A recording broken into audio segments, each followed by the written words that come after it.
Hello YouTube, welcome to another one of my Duel Links videos, and today we are going to start looking at some DDD hybrids. Now, I'll be the first one to say I am a DDD purist, so I believe the strongest version of the deck is going to be the pure version of the deck. I mean, obviously, Sphere Kribo does not make it pure, Kite Roy does not make it pure. It's just not adding another archetype is where, it becomes hybrid. So in this scenario, we are going to pair it with Alistair the Invoker. Probably a little gross. Probably a lot of you are already not liking this. But we're really not abusing Invoker for what it normally gets abused to.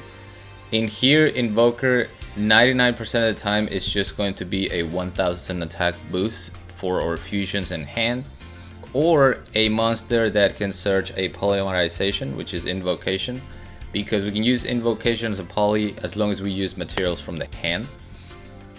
Other than that, our extra deck is only going to have one invoked monster, which is going to be one Purgatrio. The way we're going to go into this Purgatrio is using DDD Flame King Genghis or our opponent's graveyard if they have a fire monster.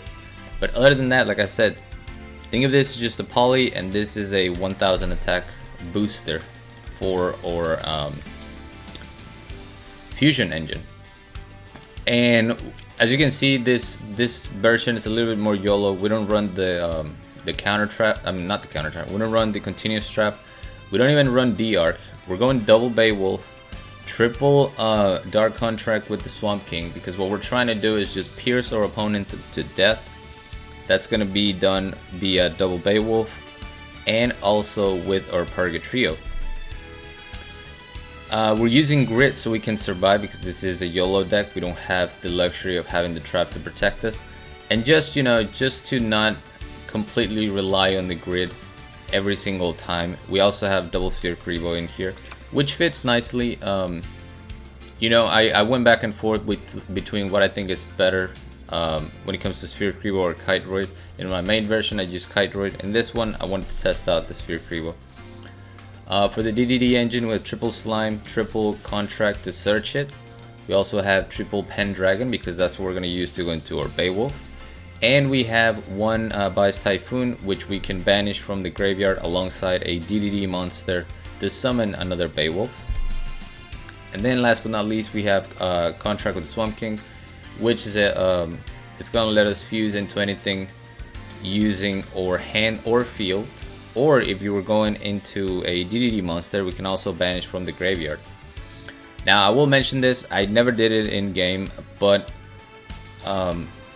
Contract with the Swamp King says you can fusion summon one fiend type fusion monster from your extra deck. So technically you can go into Purgatrio using your Contract with the Swamp King.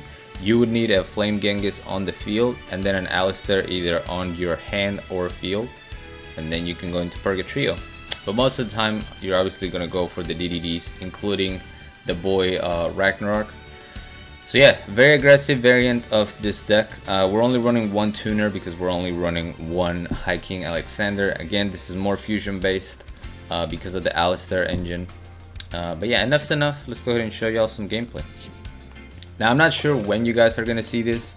I'm recording this the day of the maintenance. So, whenever you're seeing this, the maintenance was about to happen in about an hour from now. So hopefully by the time you see this, there's a ban list. Like I said, I'm probably not going to put this out right away because there's been a couple DDDs videos. This would be another DDD video. I'm going to try to give you guys a break.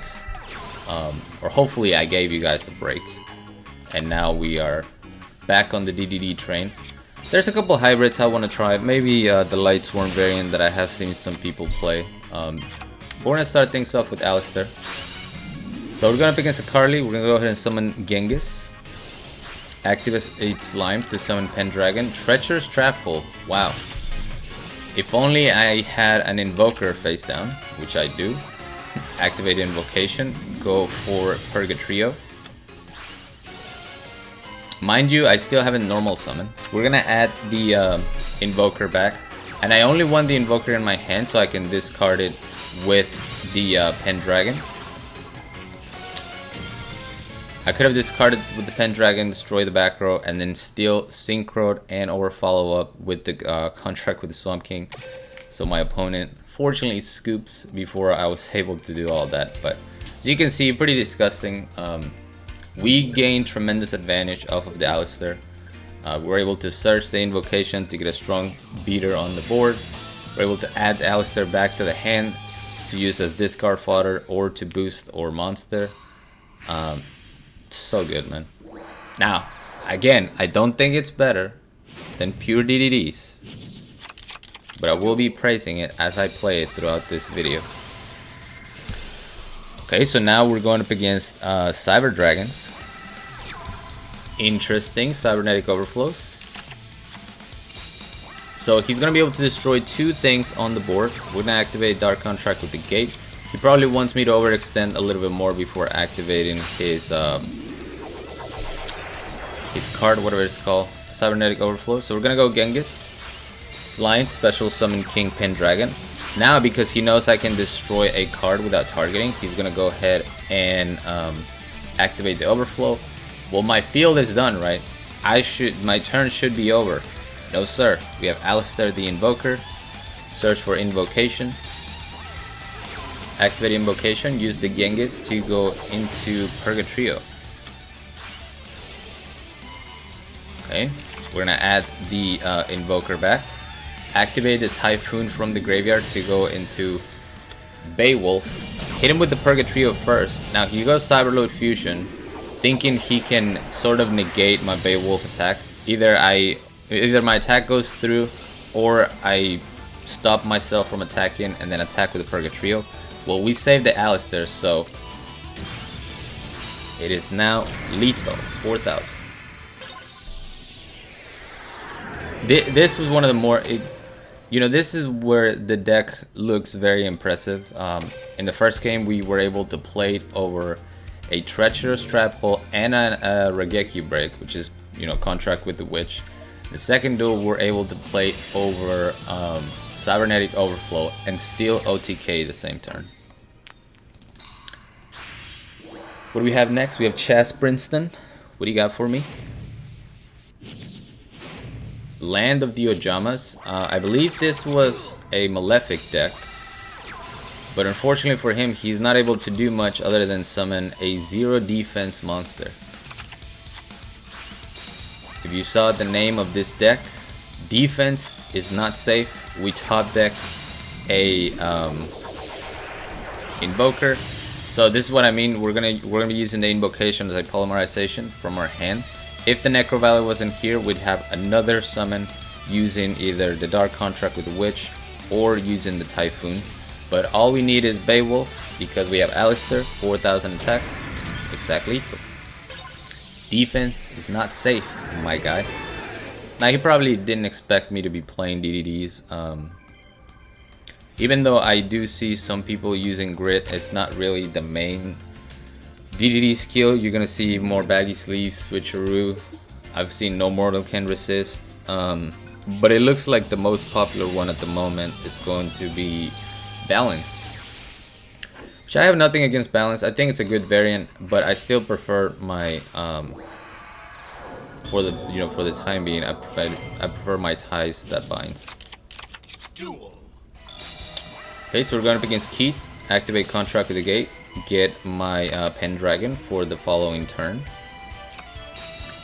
Goes for a Soul Exchange. So it was the one duel where I regretted not being able to use, not just going for the normal summon on Invoker. But we pick up a second Invoker, so that's okay. Night Howl is going to summon the Vice Typhoon, so now I can use the Typhoon from the graveyard if I have another DDD monster in there to special summon a Beowulf. We're gonna go for Hiking Alexander. Given the Baggy Sleeves, unfortunate, but now I have his Testalos to use for my Purgatrio if I want to.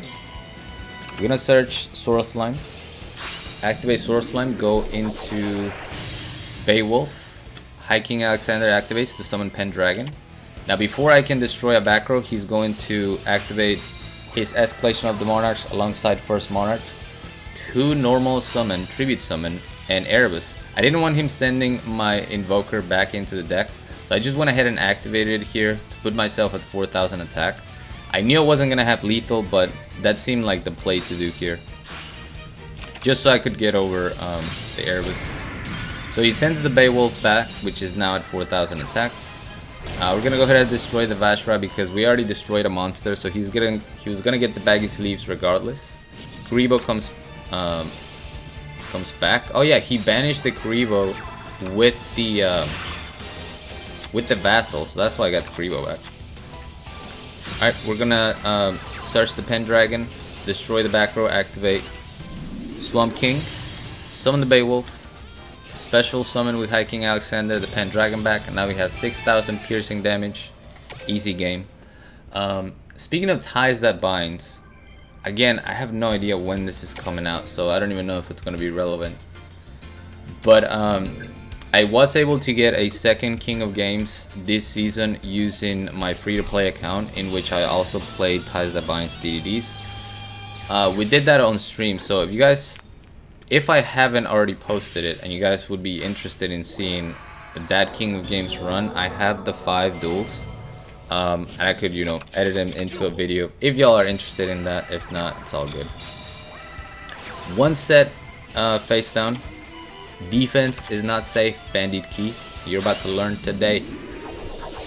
We're gonna go for Genghis. And this is just the BM. I mean, there was different plays I could have done. We're gonna special summon the Swirl Slime. Invoker activate to boost the Flame King Genghis, just so I can go into Purgatrio. We're gonna add the Alistair back, and I can boost again because it's not once per turn. So this was the mirror match. Unfortunately, he thought one slime in defense position would be safe. He was sadly mistaken. And there's the Purgatrio. Easy win. Yes, I am having a ton of fun with DDDs, and you know, I should be able to, man. I did invest in getting the full deck, so I'm gonna be using it for the foreseeable future. I really hope that the mains that's happening in less than an hour now will bring us a ban list, if not a structure deck or some new content. But I think what we desperately need is a ban list, just to have something to look forward to. You know, we definitely need I think at the very least we need some skill changes, you know, buff some skills, and please get rid of No Mortal Can Resist. Konami, it's time to get rid of Cyberstein. You know, address these issues and, you know, give us that breath of fresh air that we so desperately need. But that's gonna be it for me. Thank you guys so much for watching. As always, like, comment, and subscribe if you want, and until next time.